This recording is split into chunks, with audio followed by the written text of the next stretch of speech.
Good morning my dear students. कर रहे हैं लेक्चर नंबर 5 कंप्लीट हो गया है। सॉल्यूशन चैप्टर अपना लग रहा है, ठीक है। सेक्शन आपके पास में लेक्चर नंबर 5 में हमने सॉल्युबिलिटी के बारे में पढ़ा था, याद है? कुछ याद कर रखो थोड़ा बहुत। उसके अंदर बहुत ज्यादा इंपॉर्टेंट टॉपिक था एक हेनरीज लॉ, ठीक है। इसी तरीके से आज भी एक टॉपिक कर रहे हैं वेपर प्रेशर। अगर आप लोगों को वेपर प्रेशर के बारे में पता चल जाएगा, आगे का लेक्चर आपका बहुत ही इजी जाएगा, इजी वे में, ठीक है। तो आज का लेक्चर है वो आपके पास में है वेपर प्रेशर से रिलेटेड। किससे रिलेटेड? वेपर प्रेशर से रिलेटेड, ठीक है। तो वेपर प्रेशर,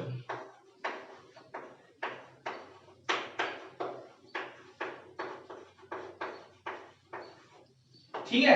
अब देखो वेपर प्रेशर क्या होता है, इसको समझना है थोड़ा, बड़े मतलब एक ट्रिकी वे है इसका समझने का, ठीक है। अब यहां पर हमें दो चीजों को समझना पड़ेगा कि वेपर प्रेशर कब होता है और उसको पार्शियल प्रेशर कब बोलते हैं, ठीक है। वेपर प्रेशर, एक तो दिमाग में क्लियर बात आ रही होगी आपके कि वेपर जो प्रेशर एग्जर्ट करती है उसे हम क्या बोलते हैं? Vapour pressure. ऐसा कुछ दिमाग में हमारे आ रहा होगा, है कुछ ऐसा ही, है कुछ ऐसा ही।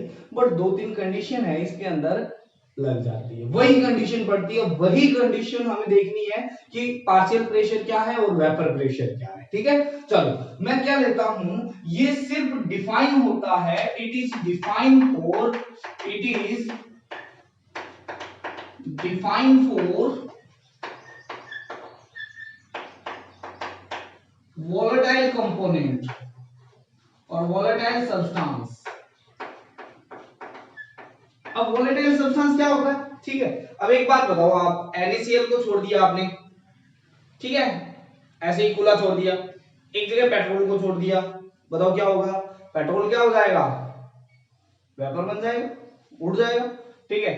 नमक क्या आपके पास में NaCl है, वो क्या उड़ जाएगा क्या? नहीं, ठीक है। तो हम बोलते हैं जो वेपोराइज हो जाता है, क्या हो जाता है? वेपोराइज हो जाता है, उसे हम वोलेटाइल सब्सटेंस बोलते हैं। और जो वेपोराइज नहीं होता है विद रिस्पेक्ट टू टेम्परेचर और उस पे इफेक्ट करने वाली चीज नहीं आती है, तो आपके पास में उसे बोला जाता है नॉन वोलेटाइल, जो इवेपोरेशन नहीं शो करता है या वेपराइजेशन शो नहीं करता है। जनरली वो क्या होते हैं? सॉलिड होते हैं, जनरली वो क्या होते हैं? सॉलिड, ठीक है। तो vapour pressure is only defined for the volatile substance, ये चीज ध्यान में रखना। दूसरी चीज मैं अभी समझाता हूं आपको वेपर प्रेशर होती क्या चीज है, ठीक है। और वेपर बनेगी तभी तो वेपर प्रेशर लगेगा, ठीक है। और वेपर प्रेशर बनेगी कब? नहीं, जब सब्सटेंस कौन सा होगा? नॉन वोलेटाइल होगा, ठीक है। मान लिया हमारे पास में यहां पर है एक लिक्विड, जो क्या है? वोलेटाइल लिक्विड है। कौन सा है आपके पास में? वोलेटाइल लिक्विड ले लिया, ठीक है। अब वोलेटाइल लिक्विड ले लिया है तो ध्यान से देखना इधर, ठीक है। क्या होता है इसके अंदर? हमने दो टाइप की क्या ले ली है? मॉलिक्यूल। एक मॉलिक्यूल लिया है मैंने बल्क के अंदर और एक मॉलिक्यूल लिया है मैंने सरफेस के ऊपर। अब आप लोग बताओ किस मॉलिक्यूल की एनर्जी ज्यादा है? दिमाग में सोचो, भले ही गलत सोचो बट सोचो एक बार कि किस मॉलिक्यूल की एनर्जी होगी वो ज्यादा होगी। चलो आप लोगों ने सोच लिया होगा, पता नहीं किस कंसेप्ट से सोचा होगा, बट मैं जो कंसेप्ट बता रहा हूं उसको ध्यान में रखो। अगर आपने उसी से सोचा है तो आप बहुत एक अच्छी कंडीशन के अंदर है। क्या है? ये है बल्क मॉलिक्यूल, ठीक है। इस मॉलिक्यूल पर अट्रैक्शन फोर्स लग रहा होगा, इस मॉलिक्यूल का भी। ये वाला मॉलिक्यूल है, ये वाला मॉलिक्यूल इस मॉलिक्यूल को अट्रैक्ट कर रहा है और ये वाला इसको अट्रैक्ट कर रहा है। लिक्विड के अंदर ऐसे ही तो होता है ना? एक दूसरे को क्या करते रहते हैं? अट्रैक्शन फोर्सेस लगता रहता है, ठीक है। तो सर कईयों के दिमाग में आ रहा होगा, सर ये इसके पास क्यों नहीं गया? अरे भाई, जब ये इसको अट्रैक्ट कर रहा है तो इसी के जैसा एक मॉलिक्यूल इधर भी होगा, एक मॉलिक्यूल ऊपर भी होगा, एक मॉलिक्यूल नीचे ही होगा। अब एक बात बताओ मेरे को, अगर कोई इधर इतना खींचे, इतना फोर्स से इधर खींचे, इतनी फोर्स से ऊपर खींचे, इतनी फोर्स से नीचे खींचे, इतने ही फोर्स से आगे खींचे, इतने ही फोर्स से पीछे की तरफ खींचे, तो मैं क्या रहूंगा? एक जगह स्टेबल ही रहूंगा। क्या रहूंगा? एक जगह स्टेबल ही रहूंगा, ठीक है। तो एक जगह स्टेबल रहूंगा तो इसका मतलब इसके ऊपर चारों तरफ से क्या लग रहा है? फोर्स ऑफ अट्रैक्शन लग रहा है। क्या लग रहा है? फोर्स ऑफ अट्रैक्शन आपके पास में लग रहा है चारों तरफ से, ठीक है। तो अगर फोर्स ऑफ अट्रैक्शन लग रहा है तो ये एक जगह क्या हो गया, स्टेबल ज्यादा हो गया, ठीक है। और जो मॉलिक्यूल स्टेबल होता है उसकी एनर्जी क्या होती है, लेस होती है। ये आप अपनी जनरल लाइफ में भी देख सकते हो। कैसे भाई साहब बताओ आपकी एनर्जी कब ज्यादा होती है, जब आप गुस्से में होते हो, और गुस्से में होते हैं तब आप कभी भी क्या नहीं हो सकते, स्टेबल नहीं हो सकते। तो ये है आपके पास में कौन सा मॉलिक्यूल है, ये है बल्क मॉलिक्यूल, है ना, ये है बल्क मॉलिक्यूल। और इसके ऊपर फोर्स ऑफ अट्रैक्शन है वो क्या है आपके पास में, स्ट्रॉन्ग है। क्या है, स्ट्रॉन्ग है। अब ये अगर स्ट्रॉन्ग है तो ये हो जाएगा लेस एनर्जेटिक,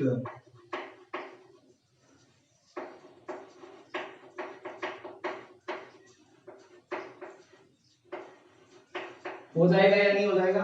अब चलो दूसरी बात करते हैं, इस वाले मॉलिक्यूल की बात करते हैं जो सरफेस के ऊपर है।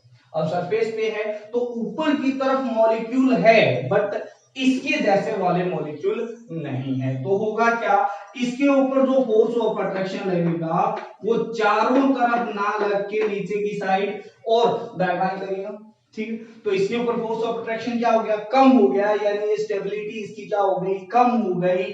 अगर स्टेबिलिटी कम हो गई तो ये क्या हो जाएगा, हाईली एनर्जेटिक मॉलिक्यूल हो जाएगा। क्या हो जाएगा, हाईली एनर्जेटिक। ये है आपके पास में सरफेस मॉलिक्यूल, है ना। और सरफेस मॉलिक्यूल होता है उसके ऊपर क्या होता है, वीक फोर्स ऑफ अट्रैक्शन होता है और हाईली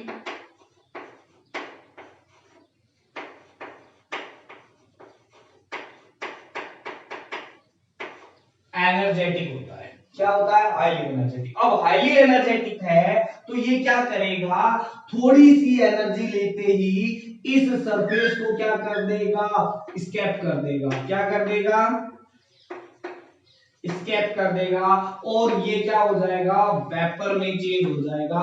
इस प्रोसेस को हम बोलते हैं वेपोराइजेशन या बोलते हैं इवेपोरेशन। क्या बोलते हैं, इवेपोरेशन, ठीक है। ध्यान से देखना इधर, evaporation is a surface phenomena. Evaporation हमेशा सरफेस से होता है, बॉइलिंग होता है वो बल्क फिनोमिना होता है। दोनों में चीजों में ध्यान रखना। Evaporation is a surface, evaporation सिर्फ सरफेस से होता है। आप लोगों ने देखा होगा कि जो तालाब होता है, तालाब, बड़े बड़े तालाब होते हैं वो सूख जाते हैं, गर्मियों में सूख जाते हैं, वो इवेपोरेशन प्रोसेस से सूखते हैं, नहीं कि बॉइलिंग प्रोसेस से सूखते हैं। हम बोलते हैं ना कि वेपर कब बनती है, बॉइलिंग पॉइंट पर। अरे वेपर प्रेशर, वेपर होती है वो बॉइलिंग पर ही बनती है, बट कुछ एक जो आपके पास में मॉलिक्यूल है वो इवेपोरेट होते रहते हैं। कैसे, थोड़ी थोड़ी एनर्जी लेकर हाईली एनर्जेटिक मॉलिक्यूल स्केप करते रहते हैं सरफेस पर। अच्छा, जैसे ही ये मॉलिक्यूल यहां से यहां पर आया, अब होगा क्या, ये वाला मॉलिक्यूल इसके साथ वाला या इसके नीचे वाला या इसके दाएं वाला इसकी जगह ले लेता है। क्या ले लेता है, इसकी जगह ले लेता है। कभी ऐसा देखा है कि भाई मैंने क्या किया, आपके पास में क्या किया, सन की रेस डाली किसी वाटर के ऊपर, वाटर क्या हो गया, इवेपोरेट हो गया, वहां पे खड्डा हो गया। लिक्विड में ऐसा कभी देखा है क्या, नहीं होता है कभी।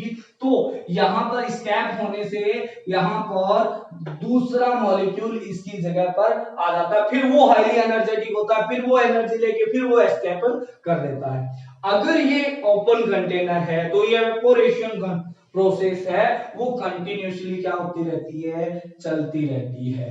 पर अगर मैं इस कंटेनर को क्या कर देता हूं, क्लोज कर देता हूं। अब अगर इस प्रोसेस को, इस कंटेनर को मैं क्या कर देता हूं, क्लोज कर देता हूं, तो होगा क्या, कुछ टाइम तक ये वाले मॉलिक्यूल है वो स्केप करते रहेंगे, बट थोड़े टाइम के बाद में होगा क्या,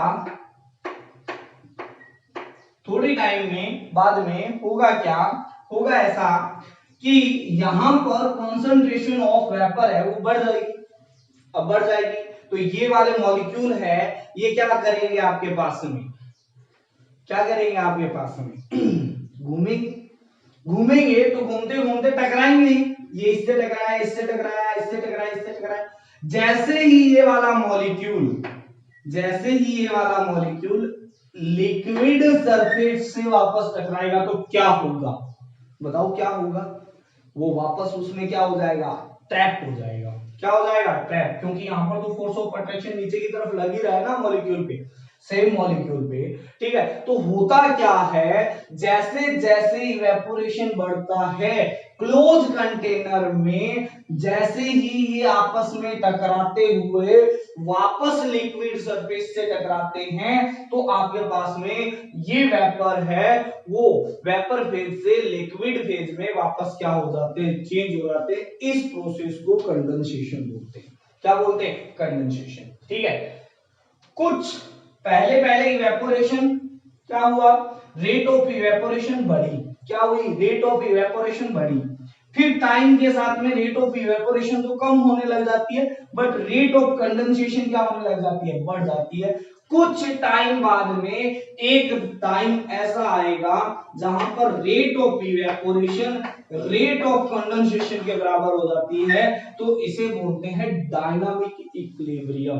क्या बोलते हैं, डायनामिक इक्विलिब्रियम। जब इवेपोरेशन की रेट कंडेंसेशन की रेट के बराबर हो जाती है इन ए क्लोज कंटेनर, ठीक है, उस टाइम पर यहां पर नंबर ऑफ वेपर मॉलिक्यूल क्या हो जाते हैं, फिक्स हो जाते हैं। क्या हो जाते हैं, नंबर ऑफ वेपर मॉलिक्यूल है वो क्या हो जाते हैं, फिक्स हो जाते हैं। अब वो फिक्स हो गए, ठीक है, फिक्स कैसे हो गए, मान लिया उस जगह पर एक मॉलिक्यूल ने यहां से यहां पर स्केप हुआ, उसी टाइम पर एक मॉलिक्यूल यहां से यहां पर वापस क्या हो जाएगा, ट्रैप हो जाएगा। उस जगह पर क्या होगी, rate of evaporation is equal to rate of condensation, उसे हम बोलते हैं इक्विलिब्रियम। ठीक है, यहां पर तो नंबर ऑफ मॉलिक्यूल क्या रहे, फिक्स रहे ना, मान लिया 50 थे, ठीक है, 51वां यहां से आया यहां पर आया, ठीक है, तो अब 51 हो गए, नहीं, उसी टाइम पर एक यहां से यहां पर आ जाएगा, ओवरलोड यहां पर फिर भी कितने रहे, 50 के 50 मॉलिक्यूल रहे। ठीक है, इस जगह पर इस टाइम पर ये वाले मॉलिक्यूल क्या करते हैं, कंटेनर की वॉल्स पर क्या करते हैं, आपके पास में हिट होते हैं तो जो प्रेशर एग्जर्ट होता है उसे हम बोलते हैं सैचुरेटेड वेपर प्रेशर और जस्ट वेपर प्रेशर। सर एक बात समझ में नहीं आई, ठीक है, क्या नहीं आई, ये नहीं आई कि जब यहां पर कंडेंसेशन स्टार्ट ही हुआ था, मान लिया उस टाइम पर जो ये वाले वेपर थे क्या वो प्रेशर एग्जर्ट नहीं कर रहे थे, उस टाइम पर भी ये वाले वेपर क्या कर रहे थे, प्रेशर एग्जर्ट कर रहे थे। उस प्रेशर को वेपर प्रेशर नहीं बोला जाएगा, उस प्रेशर को पार्शियल प्रेशर ऑफ वेपर बोला जाएगा। क्या बोला जाएगा, पार्शियल प्रेशर ऑफ वेपर। यहां पर प्रेजेंट वेपर जो यहां पर इस कंटेनर की वॉल्स को हिट करके जो प्रेशर एग्जर्ट करती है उसे बोला जाता है पार्शियल प्रेशर ऑफ वेपर। ठीक है, चलो ठीक था। इक्विलिब्रियम पर जो प्रेशर एग्जर्ट करेगी वेपर उसे हम क्या बोलेंगे, वेपर प्रेशर बोलेंगे। ठीक है, तो वेपर प्रेशर आपके पास में क्या हो जाएगा, डिफाइन हो जाएगा, vapour pressure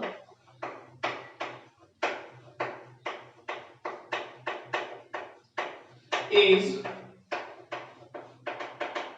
defined as at equilibrium, कौन सा, dynamic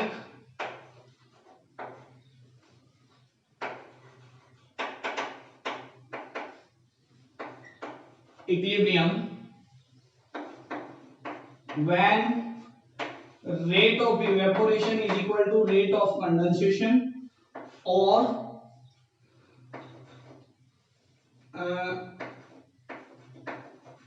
equilibrium between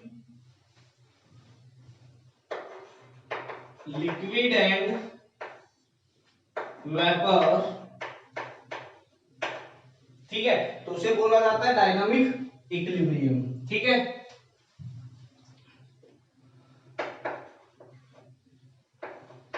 there will be a fixed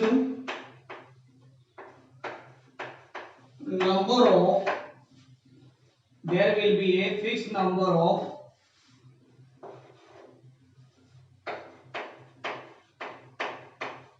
vapor of liquid over the surface of liquid.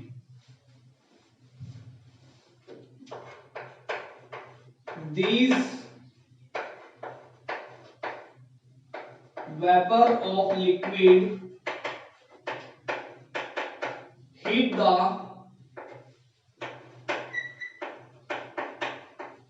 walls of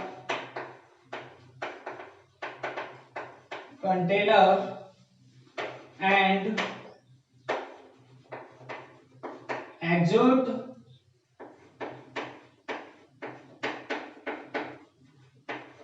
pressure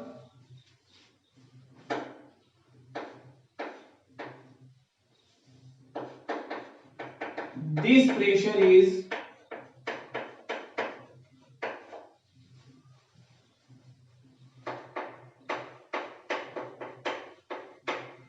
known as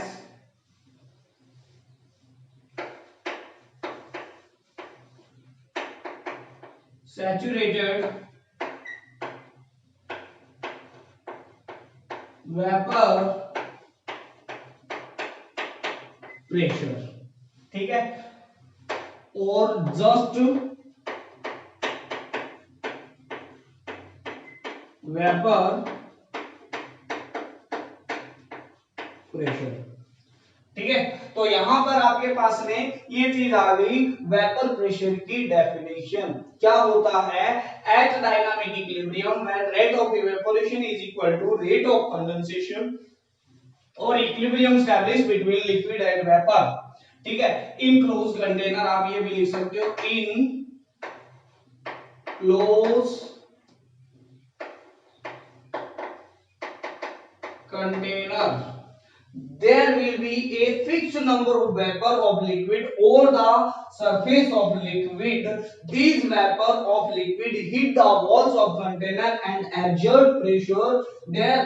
This pressure is known as saturated vapor pressure or just vapor pressure. तो ये है आपके पास में vapour pressure. ठीक है, अब यहां पर एक चीज देखना, जो आपने इवेपोरेशन प्रोसेस पढ़ा, इवेपोरेशन को कैसे कैसे बढ़ाया जा सकता है या घटाया जा सकता है। Evaporation is a surface phenomena but vapour pressure is not a surface phenomena. Vapour pressure surface phenomena नहीं है, evaporation is a surface phenomena. ठीक है, टेम्परेचर जैसे ही बढ़ाओगे ये वाले मॉलिक्यूल यहां पर क्या हो जाएंगे, बढ़ने स्टार्ट हो जाएंगे। तो हमारे पास में वेपर प्रेशर तभी डिफाइन होता है जब इक्विलिब्रियम क्या हो जाता है, एस्टैब्लिश हो जाता है। हाँ, तो वेपर प्रेशर आप लोगों ने समझ लिया होगा। अभी देखो आपके पास में कुछ है factor affecting the vapour pressure. ठीक है, factor affecting the vapour pressure, ध्यान से देखना इधर, है ना, क्या क्या चीजें फैक्टर अफेक्टिंग करती है। ठीक है, तो आपके पास में है फैक्टर अफेक्टिंग वेपर प्रेशर। अब मैं बार बार वेपर प्रेशर पूरा नहीं लिखूंगा, वीपी, वीपी मतलब वेपर प्रेशर। ठीक है, और वेपर प्रेशर कौन सा है, सैचुरेटेड वाला है ना। ठीक है, सैचुरेटेड वेपर प्रेशर। ठीक है, अब ओके, ठीक है, फैक्टर अफेक्टिंग कौन कौन सी चीजें फैक्टर अफेक्टिंग कर सकती है। पहला है आपके पास में नेचर ऑफ लिक्विड। ठीक है, अब देखो दो टाइप के लिक्विड होते हैं। कैसे होते हैं, एक पेट्रोल है, एक वाटर है। बताओ कौन सा ज्यादा वोलेटाइल है। ठीक है, तो आपको पता है कि पेट्रोल होता है वो ज्यादा वोलेटाइल होता है। ठीक है, क्यों होता है वोलेटाइल, ठीक है, उसको समझते हैं। ठीक है, हमारे पास में यहां पर दो चीजें ली है। ठीक है, यहां पर आपके पास में क्या है, मॉलिक्यूल है किसके, जो लिक्विड हमने लिया हुआ है। ठीक है, इस तरीके से, है ना, ठीक है। अब एक बात बताओ, इन दो मॉलिक्यूल के बीच में अगर फोर्स ऑफ अट्रैक्शन ज्यादा है, क्या है, दो मॉलिक्यूल है, ऐसे दो मॉलिक्यूल है, इनके बीच में ये एक दूसरे को क्या कर रहे हैं, अट्रैक्ट कर रहे हैं, क्या कर रहे हैं, अट्रैक्ट कर रहे हैं। तो ये वाला हो गया force of attraction, force of attraction. अगर फोर्स ऑफ अट्रैक्शन ज्यादा है, ये इसको बहुत तगड़े जोर से पकड़ के रखता है, भाई साहब छोड़ने का नाम नहीं लेता है, ठीक है। तो अब होगा क्या, आपके पास में मेरे को यहां से तोड़ने के लिए, इसको वेपर में कन्वर्ट करने के लिए एनर्जी की क्या चाहिए, ज्यादा जरूरत होती है, क्या होती है, ज्यादा जरूरत है। यानी अगर लिक्विड में मॉलिक्यूल्स के बीच में फोर्स ऑफ अट्रैक्शन ज्यादा है, तो वेपर में कन्वर्ट करने के लिए हमें ज्यादा एनर्जी की जरूरत पड़ेगी, क्या पड़ेगी, ज्यादा एनर्जी की। अगर ज्यादा एनर्जी की जरूरत पड़ी तो क्या हो जाएगा, वेपर कम बनेगी। अरे वेपर कम बनी तो आपके पास में क्या हो जाएगा, वेपर प्रेशर क्या हो जाएगा, कम हो जाएगा, ठीक है। तो यही चीज है, ठीक है। तो हमारे पास में ये बोल सकते हैं कि vapour pressure is inversely proportional to force of attraction between आपके पास में लिक्विड मॉलिक्यूल, ठीक है। इसीलिए आपके पास में पेट्रोल के दो मॉलिक्यूल है, उनके बीच में फोर्स ऑफ अट्रैक्शन बहुत कम है, जबकि H2O है तो उनके बीच में आपके पास में क्या है, फोर्स ऑफ अट्रैक्शन क्या है, ज्यादा है, फोर्स ऑफ अट्रैक्शन ज्यादा है। इसकी वजह से आपके पास में पेट्रोल ज्यादा वेपोराइज हो जाता है, उसका वेपर प्रेशर भी क्या होगा, ज्यादा होगा, क्या होगा, ज्यादा होगा। चलो बात करते हैं हमारे पास में कुछ एग्जांपल की, ठीक है। तो वेपर प्रेशर यहां पर लिख सकते हो, vapour pressure is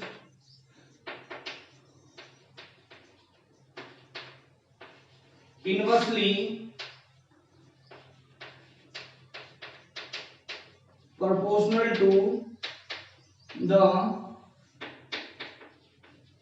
force of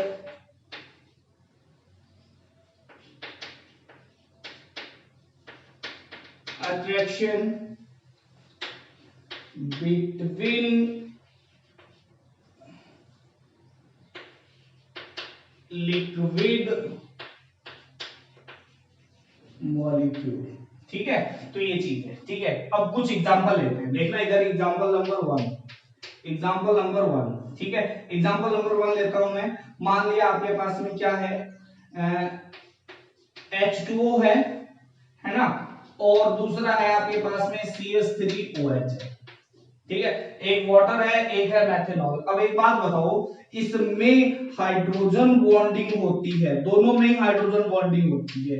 यहां पर हाइड्रोजन बॉन्डिंग जो बनेगी वो क्या बनेगी, स्ट्रॉन्ग बनेगी, ठीक है। और यहां पर जो H बॉन्ड होगा, ठीक है, वो H बॉन्ड क्या होता है, हाइड्रोजन बॉन्डिंग। क्योंकि यहां पर R ग्रुप आ जाता है, R ग्रुप होता है, वो हाइड्रोजन बॉन्ड को क्या करता है, स्ट्रॉन्ग नहीं बनाता है, वीक बना देता है। तो यहां पर क्या हो जाएगा, आपके पास में वीक, आपके पास में क्या आ जाएगी, हाइड्रोजन बॉन्डिंग होगी, ठीक है। चलो दूसरा एग्जांपल लेते हैं। तो हम ये बोल सकते हैं वेपर प्रेशर, अब जिसकी वीक होगी उसकी वेपर ज्यादा बनेगी, तो वेपर ऑफ CH3OH है वो क्या हो जाएगी, ज्यादा हो जाएगी वेपर प्रेशर ऑफ H2O के रिस्पेक्ट में। चलो एग्जांपल नंबर 2 लेते हैं। एग्जांपल नंबर 2 है, ठीक है। मान लिया मैंने क्या ले लिया, CH3OH ले लिया, और एक जगह ले लिया CH3OCH3, एक जगह ईथर ले लिया, एक जगह मेथनॉल ले लिया। अब एक बात बताओ, यहां पर H बॉन्ड होगा, H बॉन्डिंग होगी, ठीक है। यहां पर H बॉन्डिंग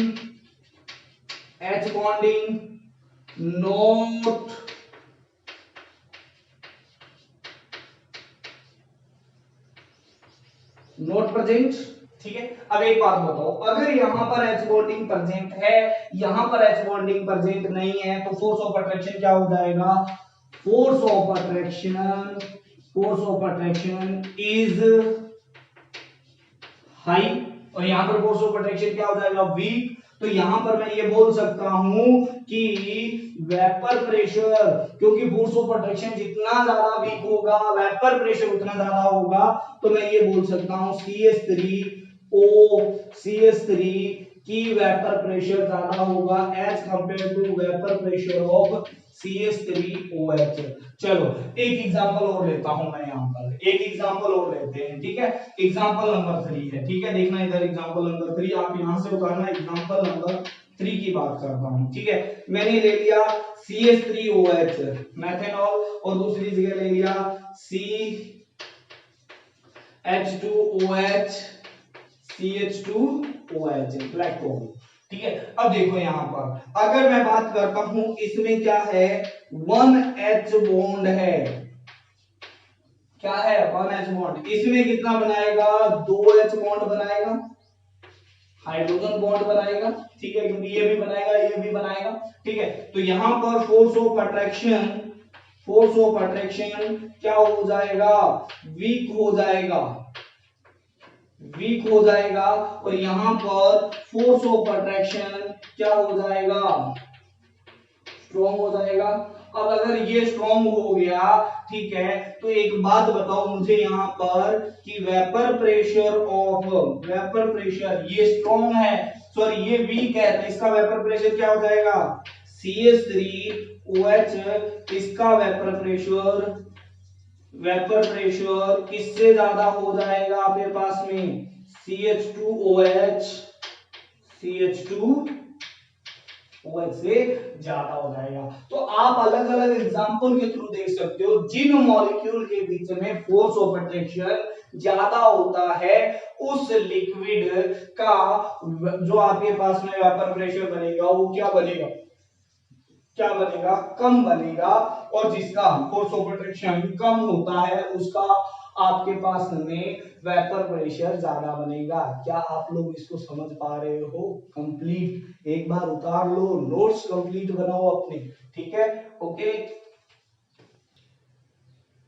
हाँ, तो सेकंड फैक्टर कौन सा है, तो सेकंड फैक्टर है आपके पास में टेम्परेचर। क्या है आपके पास में, टेम्परेचर। ध्यान से देखना इधर,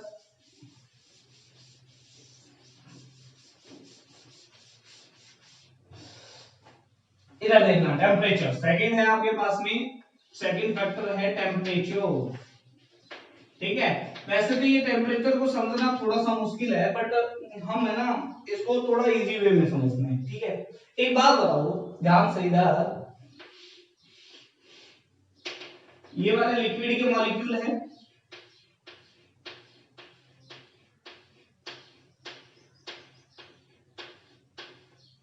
अब देखो यहां पर ये वाला फोर्स ऑफ अट्रैक्शन ज्यादा है, मान लिया है, तो जितना भी है फोर्स ऑफ अट्रैक्शन तो है, ठीक है। अब इसका टेम्परेचर अगर बढ़ाया जाएगा, इनकी एनर्जी है वो क्या हो जाएगी, बढ़ जाएगी, काइनेटिक एनर्जी बढ़ जाएगी। काइनेटिक एनर्जी बढ़ जाएगी तो पहले से ही एनर्जी ज्यादा थी, अभी अगर एनर्जी बढ़ गई तो ये एस्केप करने की टेंडेंसी क्या हो जाएगी, ज्यादा हो जाएगी।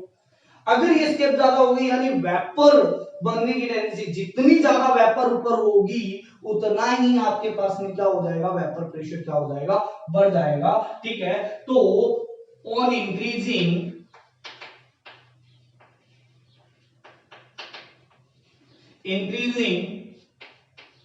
Temperature, kinetic energy of liquid molecule also increase, so vapor more form due to this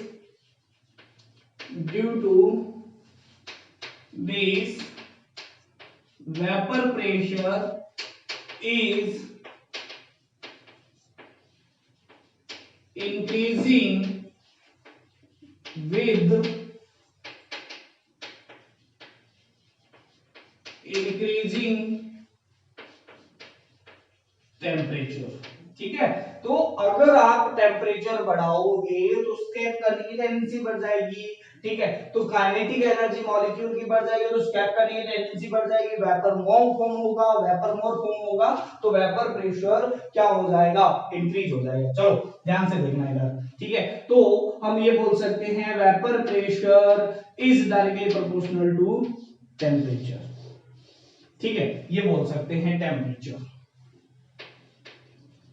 ठीक है। अब ध्यान से देखना, इसको है ना अगर केमिस्ट्री की लैंग्वेज में देखा जाए तो इसे क्लैसियस कैप्लरोन इक्वेशन से शो किया जाता है, ठीक है। वो क्या होती है बताता हूं,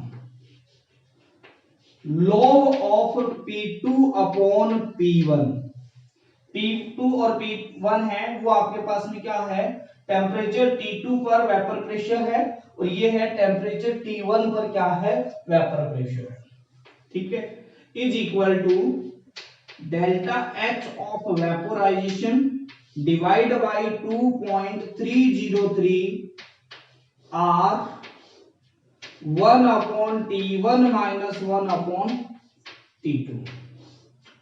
ये बताती है टेम्परेचर के साथ में वेपर प्रेशर के चेंजेस की इक्वेशन, ठीक है।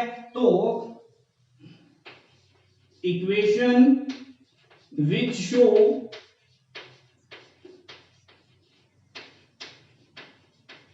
Change in vapour pressure with temperature, ठीक है। इस इक्वेशन को क्या बोलते हैं,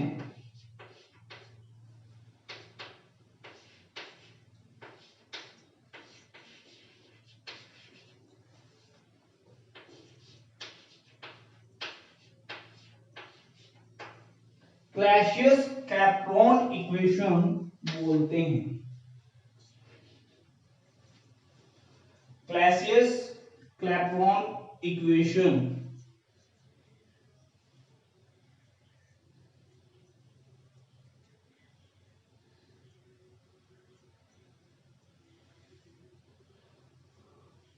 हाँ मजे की बात ये है कि ये वाली इक्वेशन है ना हमने और भी जगह यूज की, कहां कहां पे यूज की है, दिस इक्वेशन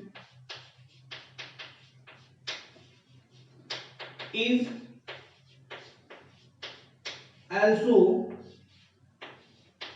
यूज फॉर, अगर आपने केसी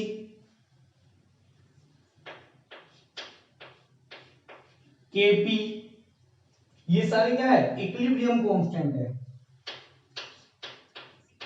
के ए के बी के H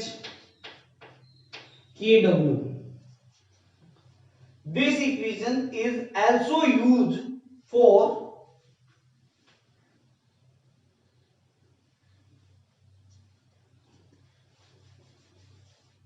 also show change in temperature with following। ये इक्वेशन है वो इनके लिए भी टेम्परेचर में चेंजेस को क्या करती है, बताती है, ठीक है। तो आप एक ही जगह पर आप क्या कर सकते हो, दो तीन जगहों पे याद कर सकते हो, यही इक्वेशन है जो आपके पास में, आपको पता है ना केसी केपी ये सारे सिर्फ और सिर्फ किस पे डिपेंड करते हैं, टेम्परेचर पे डिपेंड करते हैं। तो टेम्परेचर पे डिपेंड करते हैं, वो टेम्परेचर की इक्वेशन यही चीज है। यहाँ पर सिर्फ P2 की जगह हम क्या लिख देंगे, जैसे Kc1 अपॉन में Kc2 लिख देंगे, ठीक है, सॉरी Kc2 अपॉन में Kc1 लिख देंगे या Kp2 अपॉन में Kp1 लिख देंगे, बस चेंज यहां पर करना और बाकी सब चीजें यहां पर क्या रहेगी, सेम रह जाएगी। यहां पर जो हीट ऑफ वेपोराइजेशन है उसकी जगह आपके पास में अलग फैक्टर आ जाते हैं, ठीक है। तो यही वो इक्वेशन है, ठीक है।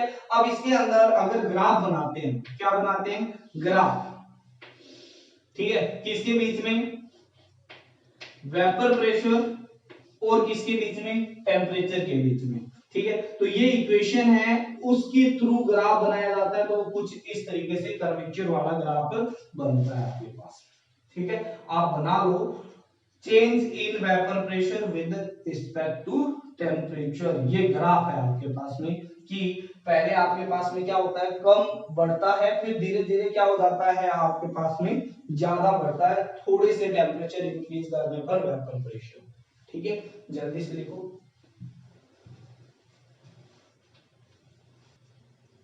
हाँ, तो अब है हमारे पास में third factor.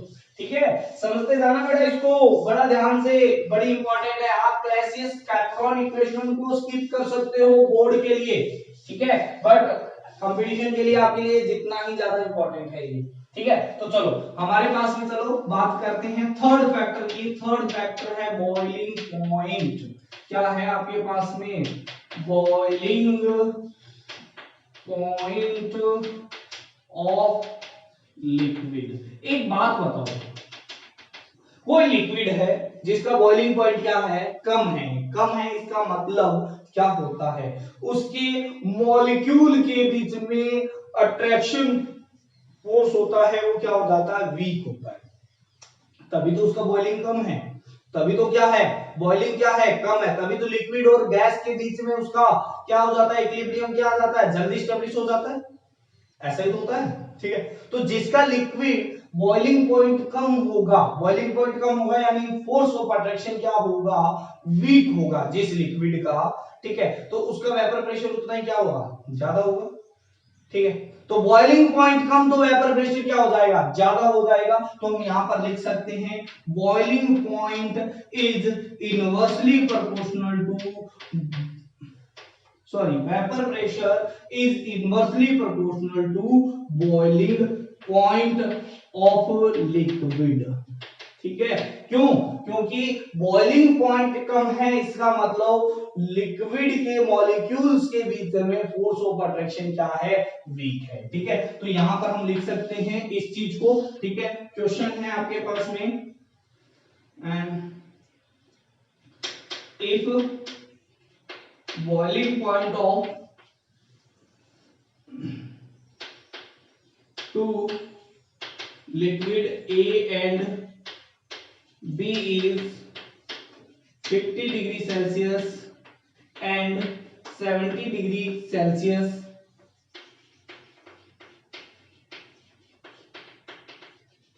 respectively, then write the order of vapor pressure at constant temperature।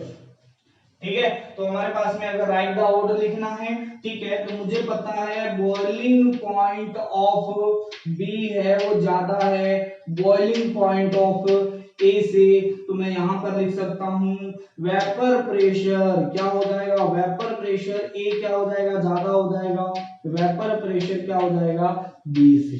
ठीक है, चलो हाँ, fourth factor purity of volatile substance. ठीक है, जितना ज्यादा प्योर वोलेटाइल सब्सटेंस होगा वो उतना ही ज्यादा वोलेटाइल होगा। कई बार आप देखते हो पेट्रोल के अंदर क्या किया जाता है, मिट्टी का तेल मिक्स कर दिया जाता है, तो मिट्टी के तेल में की वोलेटाइल नेचर होता है वो पेट्रोल की तुलना में क्या होता है, कम होता है। ठीक है, तो होता क्या है आपके पास में, उसको हम क्या कर सकते हैं, अलग अलग कर सकते हैं। कैसे अलग अलग कर सकते हैं, जैसे उनको छोड़ दिया जाए तो जो आपके पास में क्या होगा, पेट्रोल होगा वो तो क्या हो जाएगा, वेपोराइज हो जाएगा, बट मिट्टी का तेल क्या नहीं होगा, वेपोराइज नहीं होगा। ठीक है, तो percentage purity of substance, volatile substance है वो भी आपके पास में वेपर प्रेशर को इफेक्ट करती है। ठीक है, कैसे है देखना इधर ध्यान से, इधर।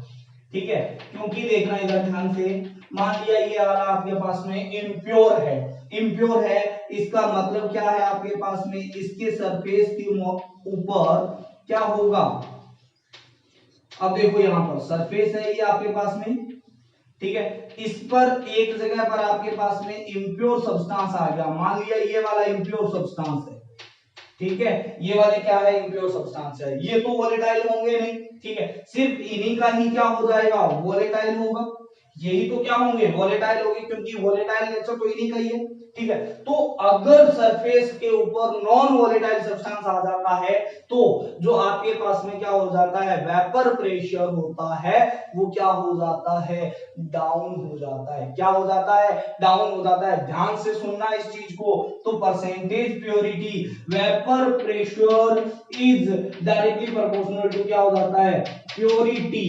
प्योरिटी जितना ज्यादा प्योर होगा उसे उसका वेपर प्रेशर उतना ही ज्यादा होगा, जितना उसके अंदर नॉन वोलेटाइल सब्सटेंस ज्यादा डालोगे उसका वेपर प्रेशर उतना ही क्या बनेगा, कम बनेगा, ठीक है। तो ये फैक्टर थे जो इफेक्ट कर रहे थे किसको, वेपर प्रेशर को। चलो मैं आप लोगों को एक और बात बताता हूं, ठीक है, ध्यान से सुनना, बहुत ज्यादा इंपॉर्टेंट भी लिख सकते हो बट बोर्ड में कभी नहीं पूछे जाएंगे। कैसा है, फैक्टर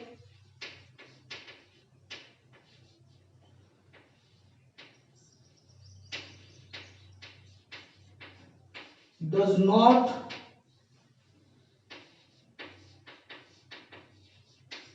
affecting वेपर प्रेशर। पहला है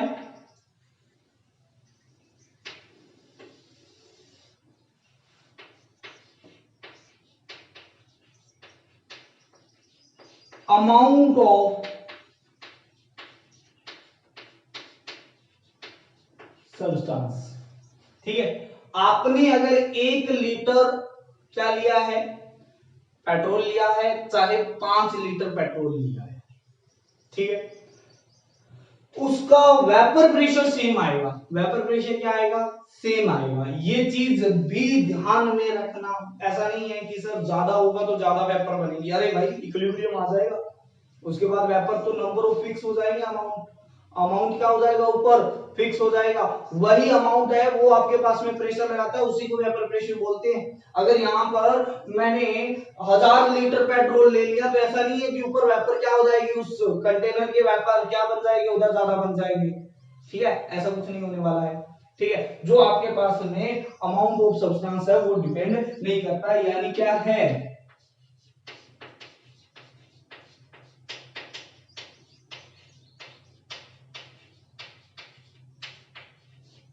क्या है, एक्सटेंसिव प्रॉपर्टी है, अगर आपने थर्मोडायनामिक्स में पढ़ा है तो, ठीक है। चलो ध्यान से देखना, सेकंड सेकंड देखना, सरफेस एरिया,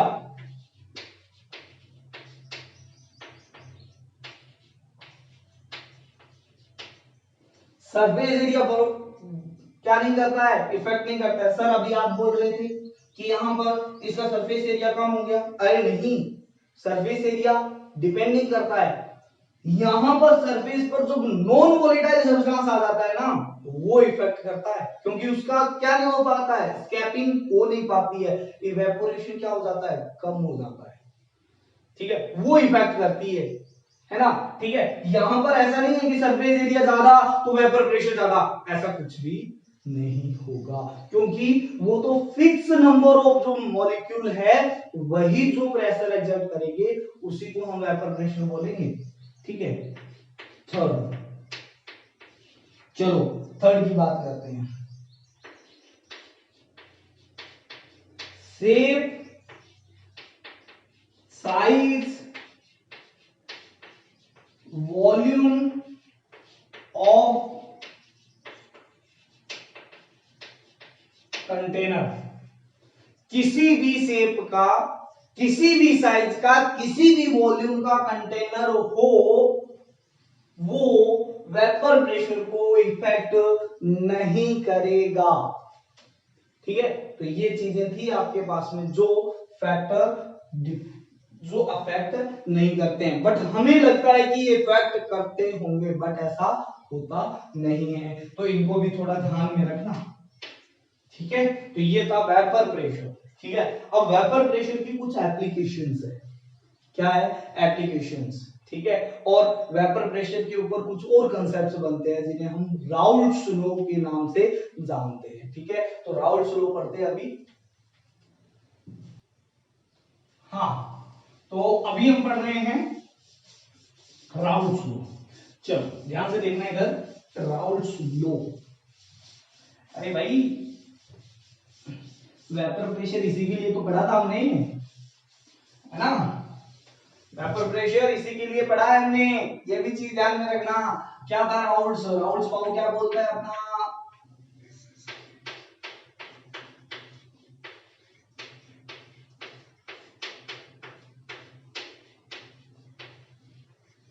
ठीक है।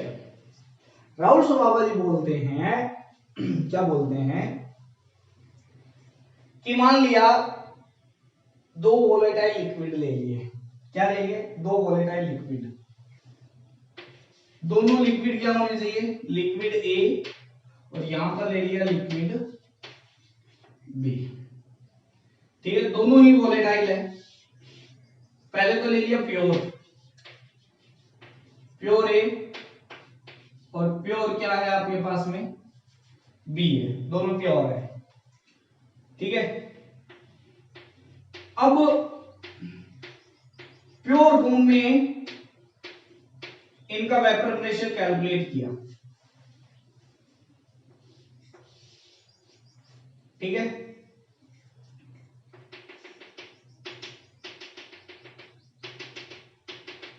ठीक है, तो यहां पर इनकी कुछ वेपर थी, मान लिया ये वेपर थी, ठीक है। और ये आपके पास में इक्विलिब्रियम में है, ये प्रेशर एक्सर्ट कर रहा है, तो ये इसका क्या हो जाएगा,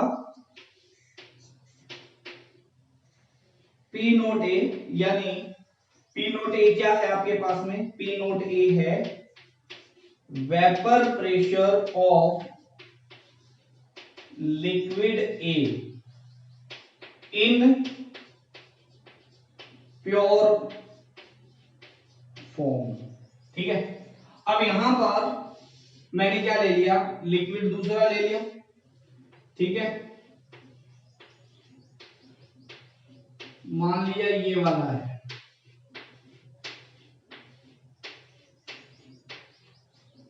ठीक है, यहां पर ये मान लिया, ठीक है। ये वाला क्या है आपके पास में,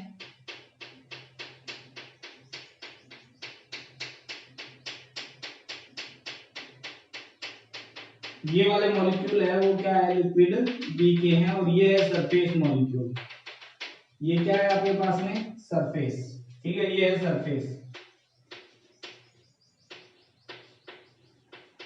ठीक है। ये इसकी सरफेस है, ये इसकी सरफेस है, इसके भी यहां पर वेपर फेज के अंदर होंगे, ठीक है। ये क्या है आपके पास में, वेपर फेज, ये क्या है, लिक्विड बी, ये है वेपर ऑफ लिक्विड बी, ठीक है। तो यहां पर इसका vapour pressure P nought B आ जाएगा, जहां पर पी नोट बी क्या है आपके पास में, पी नोट बी है vapour pressure of liquid be in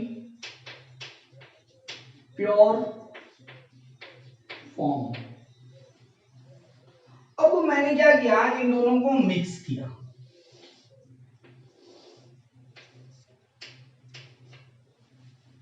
mix करके एक कंटेनर में डाल दिया,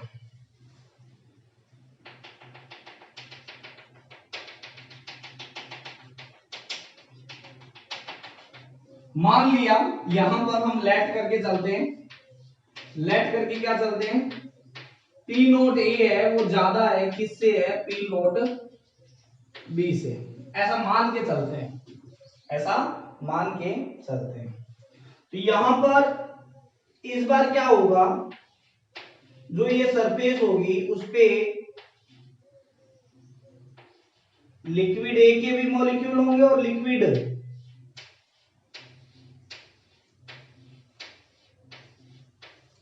बी के भी मॉलिक्यूल होंगे। मान लिया ये है आपके पास में लिक्विड बी और ये है लिक्विड ए, है ना।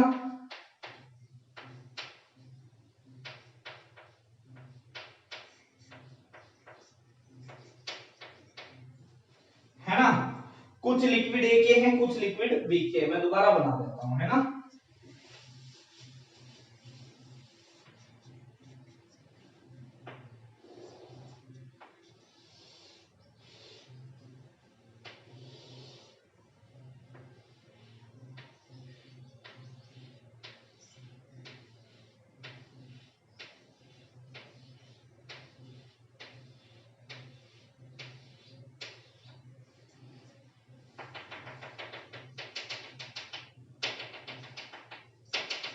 ये है liquid A plus liquid B का क्या बन गया है, सॉल्यूशन बन गया है। अब ये लिक्विड बी के हैं मॉलिक्यूल,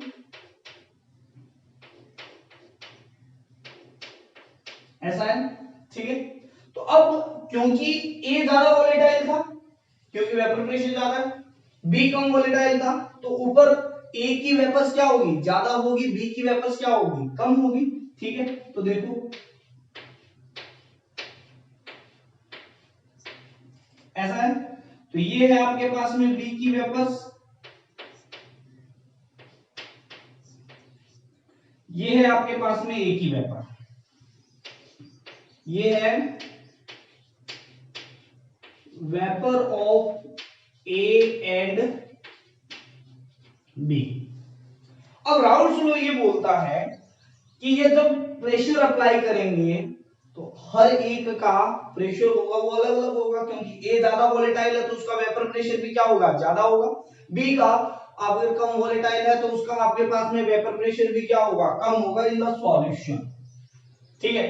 तो हमारे पास में राउल्स ने ये बोला कि उसका पार्शियल वेपर प्रेशर, ये है partial vapour pressure, total vapour pressure आ जाएगा पीटी, है ना। तो ये डाल्टन लॉ से आ जाएगा PT is equal to PA plus PB. PA क्या है आपके पास में, सॉल्यूशन के अंदर partial pressure applied by the component A या वेपर ए, और पीबी क्या आ जाएगा आपके पास में, partial pressure of component B, आ जाएगा या नहीं आ जाएगा, ठीक है। चलो ये चीज थी, ये तो डाल्टन लॉ से आ जाएगा। पीटी आपके पास में total vapour pressure of the solution. But ये कैसे पता चला है कि पीए और पीबी कैसे निकाले, तो इसका सॉल्यूशन हमारा राउल्स बाबा जी ने दिया। राउल्स बाबा जी बोलते हैं कि अगर कोई सॉल्यूशन ऐसा है जो दो कंपोनेंट प्रेजेंट है वॉलेटाइल, कौन से हैं, वॉलेटाइल, ठीक है, तो उसमें से हर एक का जो पार्शियल वेपर प्रेशर होगा वो उतना ज्यादा होगा जितना जिसका mole fraction in the liquid ज्यादा है। क्या है, mole fraction in the liquid ज्यादा है। हाँ, तो क्या बोलता है राउल्स लॉ, ठीक है। फोर आपके पास में है, four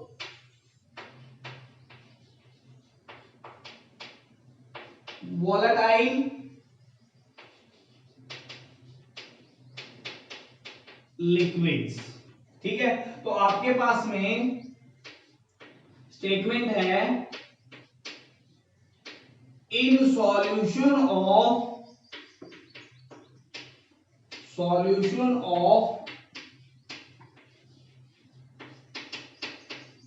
volatile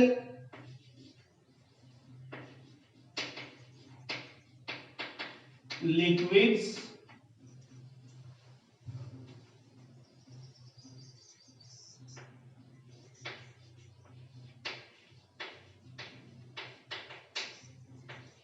partial vapor pressure of each component is directly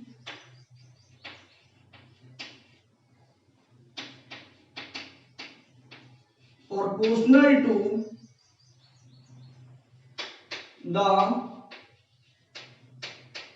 mole fraction of that component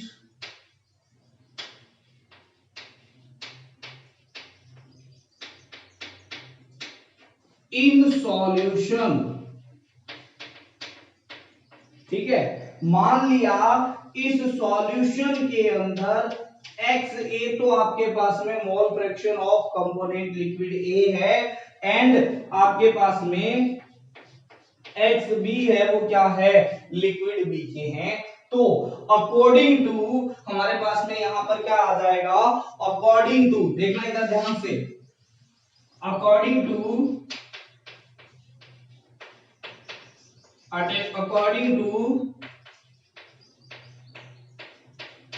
Raoult's law क्या हो जाएगा आपके पास में, पीए है, पीए क्या है, partial vapour pressure of solution, sorry partial vapour pressure of component A of solution is directly proportional to XA, XA क्या है, mole fraction of component A in solution, ठीक है। और इसी तरीके से, ठीक है, क्या हो जाएगा, PB is directly proportional to क्या आ जाएगा, एक्सबी, जहां पर पीए क्या है आपके पास में, partial vapour pressure of component A,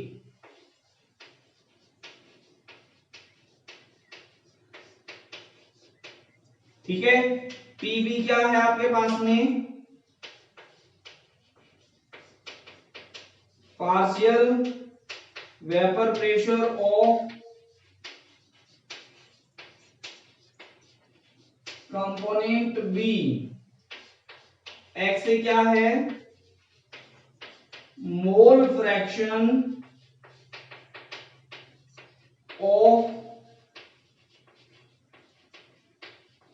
component A, और एक्स बी क्या है, मोल फ्रैक्शन ऑफ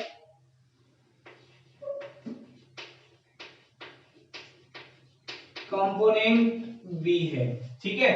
तो यहां से जब आप क्या हटाते हो, डायरेक्ट प्रोपोर्शनलिटी का साइन हटाते हो, तो ये आ जाएगा आपके पास में P naught A X A, है ना, और यहां पर आ जाएगा PB is equal to P naught B X B. अब एक बात ध्यान से देखो, इधर ध्यान से देखना, अगर मैं XA को 1 कर देता हूं, यहां पर XA को क्या कर देता हूं, 1 कर देता हूं, मतलब प्योर ए, मतलब क्या है, प्योर ए। तो प्योर ए है, तो प्योर ए के अंदर जो प्रेशर लग रहा है वो क्या हो जाएगा, इसका प्योर फॉर्म में प्रेशर हो जाएगा। तो डायरेक्टली प्रोपोर्शनल जो साइन है प्रोपोर्शनलिटी का, उसको हटाने पर पी नोट ए आया। पी नोट ए क्या है, vapour pressure of liquid A in pure form है, ठीक है। और पी नोट बी क्या है, vapour pressure of liquid in pure form है, लिक्विड बी का, है ना, ठीक है। अब देखो यहां तक उतारा आप लोगों ने, ठीक है। अब देखना यहां पर, इसको ले लिया इक्वेशन नंबर 1, ठीक है, और इसको ले लेना इक्वेशन नंबर 2, ठीक है। अब डॉल्टन्स क्या बोलता है, डॉल्टन्स बोलता है भाई, देखो इधर, डॉल्टन्स ने बोला कि सभी पार्शियल प्रेशर का सम होता है वो टोटल प्रेशर के इक्वल होता है, ठीक है। तो यहां पर पी ए और पी बी आ गए, ठीक है। तो according to Dalton's law, according to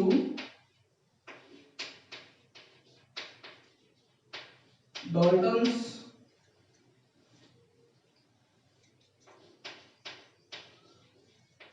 law, ठीक है, क्या है, जो टोटल प्रेशर है वो किसके इक्वल आ जाएगा, P A plus P B के बराबर आ जाएगा, यानी partial pressure of component A plus partial pressure of component B from equation 1 and 2, 1 और 2 ले लिया, ठीक है। तो इससे पी ए और पी बी की वैल्यू लिख दी, तो पी टी कितना आ जाएगा, P not A X A plus P not B X B. अरे अरे सॉल्यूशन मिल गया हमें, हम किसी भी सॉल्यूशन का वेपर प्रेशर निकाल सकते हैं। ठीक है, बस हमें ये चीजें पता होनी चाहिए। ठीक है, तीन मिला दिए तो यहां पर पी नॉट सी एक्स सी आ जाएगा। बस मेरे को क्या पता होना चाहिए कि यहां पर इसमें कितना मोल फ्रैक्शन किस लिक्विड का कितना मिलाया हुआ है और उसका प्योर फॉर्म में वेपर प्रेशर कितना। चलो ध्यान से देखना, वी नो दैट। और आगे करते हैं थोड़ा, क्या है मुझे पता है x A plus x B कितना हो जाएगा आपके पास में 1। सभी का मोल फ्रैक्शन किसके सम कितना होता है 1 होता है, ये हम कर चुके हैं। ठीक है, तो मैं यहां से क्या ले लेता हूं, X A is equal to क्या लिख दिया 1 माइनस क्या लिख दिया एक्स बी, लिख सकता हूं। ठीक है, ये इक्वेशन नंबर क्या आ गई आपके पास में 3 आ गई।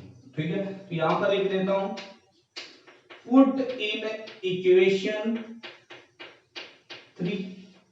ठीक है, तो टोटल प्रेशर कितना आ जाएगा, ये आ जाएगा P not A 1 minus X B plus P not B X B.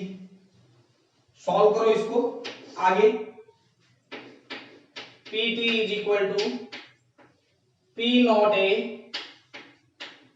A plus sorry minus P not A X B plus P not B X B. दोनों में से एक्स बी कॉमन आ रहा है तो टोटल आ जाएगा, ये आ जाएगा P not B minus P not A, इन दोनों में से कॉमन ले लिया एक्स बी और साथ में आ गया पी नॉट ए। बस अब इससे ग्राफ बनाते हैं, क्या बनाते हैं ग्राफ।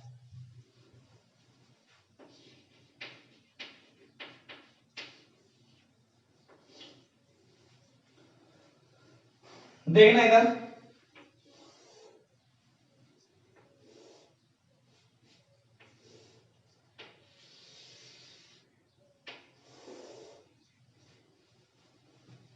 क्या है यहां पर एक्स से क्या ले लिया 1 ले लिया, क्या ले लिया 1। यहां पर एक्स से क्या ले लिया 0, सॉरी एक काम करो यहां पर एक्स से 0 ले लो, यहां पर क्या ले लो 1। अगर एक्स ए 0 है, चलो मैं इसको इधर करता हूं, है ना, आप तब तक उतार लो इसको। ठीक है, मैं ऊपर करता हूं इसको थोड़ा। ठीक है, यहां पर करते हैं इसको।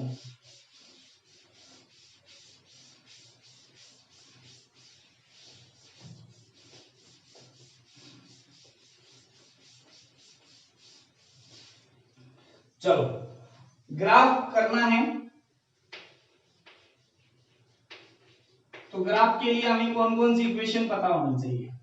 एक तो पता है P A is equal to P not A X A, एक है P B is equal to P not B X B, एक पी टोटल पता है क्या है P A P not A X A plus P not B X B, या फिर दूसरी इक्वेशन है P not B minus P not A X B plus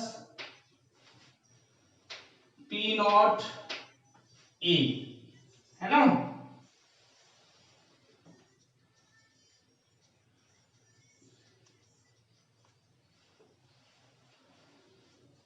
okay, चलो ध्यान से देखना इधर ग्राफ।